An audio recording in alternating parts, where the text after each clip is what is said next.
কোদেজের the déjà ভু অর্থাৎ চেনা দৃশ্যেরই এক ঐতিহাসিক পুনরাবৃত্তি। উয়েফা চ্যাম্পিয়ন্স লিগের ফাইনালের ঠিক আগ মুহূর্তে পিএসজির অনুশীলন ক্যাম্প থেকে ভেসে এলো এমনই এক হুঙ্কার। 2025 সালে ইন্টার মিলানকে 5-0 গোলে উড়িয়ে দিয়ে নিজেদের প্রথম ইউরোপীয় শিরোপা জিতেছিল প্যারিস সেন্ট জার্মেইন।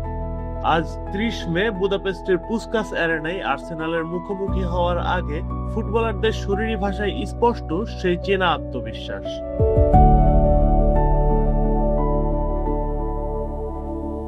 চ্যাম্পিয়ন্স লিগের অফিসিয়াল বল পায়ে ট্রেনিং কিট পরিহিত খেলোয়াড়দের প্রতিটি মুভমেন্টে যেন ফুটে উঠেছে গত বছরের সেই রাজকীয় সাফল্যের প্রতিধ্বনি।